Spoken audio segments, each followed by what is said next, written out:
Hello friends, welcome to Lavanya channel. ఈరోజు restaurant స్టైల్లో chicken curry తయారు విధానం చూద్దాం. ఇది రైస్కైనా చపాతీకైనా చాలా బాగుంటుందండి. మీరు కూడా ఒకసారి ట్రై చేసి చూడండి.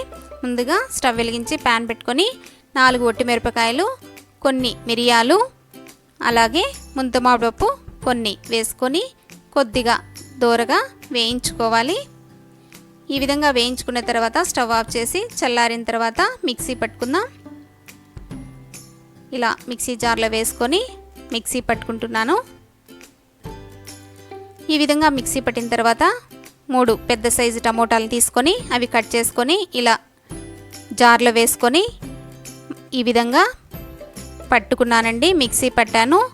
ఈ విధంగా మిక్సీ పట్టిన తర్వాత దాన్ని పక్కన పెట్టేసి ప్యాన్ పెట్టుకొని 3 టేబుల్ స్పూన్ ఆయిల్ వేసుకొని ఒక పెద్ద సైజు ఉల్లిపాయ కట్ చేసి వేసుకున్నాను. అలాగే ఒక పచ్చిమిర్చి కూడా ఈ విధంగా కట్ చేసి వేసుకున్నాను. తర్వాత కొద్దిసేపు వేగిన తర్వాత అల్లం వెల్లుల్లి పేస్ట్ 2 టేబుల్ స్పూన్ వేసుకొని కొద్దిసేపు బాగా వేగిన తర్వాత కొద్దిగా పసుపు, అలాగే 1 టేబుల్ స్పూన్ కారపొడి, 1.5 టేబుల్ స్పూన్ ధనియాల పొడి వేసుకొని బాగా కలుపుకోవాలి. ఈ విధంగా ఒక 2-3 మినిట్స్ వరకు వేయించుకున్న తర్వాత ముందుగా నేను ఒక 1/2 కేజీ చికెన్ తీసుకున్నాను. దాన్ని ఈ విధంగా కడిగి వేసేసుకుంటున్నానండి.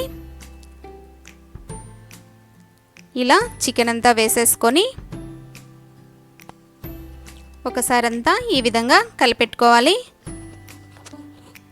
ఈ విధంగా కలిపెట్టేసిన తర్వాత కొద్దిసేపు లిడ్ పెట్టి చికెన్లో నీళ్ళు ఉంటాయి కదా అవన్నీ ఎగిరిపోవాలి.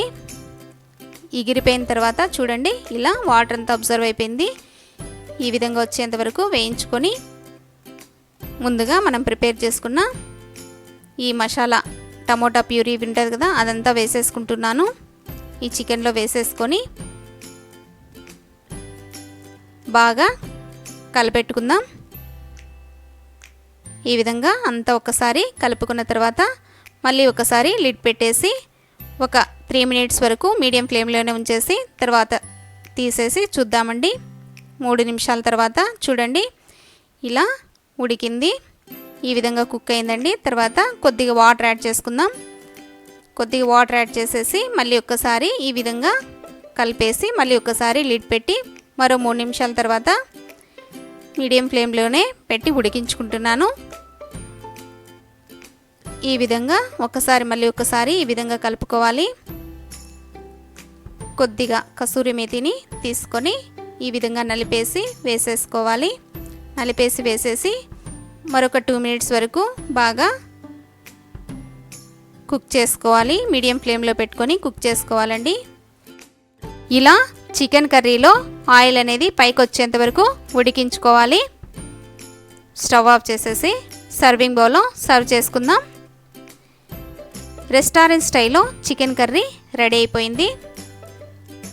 సో ఫ్రెండ్స్, మరిన్ని రెసిపీస్ కోసం లావణ్య ఛానల్ని సబ్స్క్రైబ్ చేసుకొని పక్కనే ఉన్న బెల్ ఐకాన్ని యాక్టివేట్ చేయండి.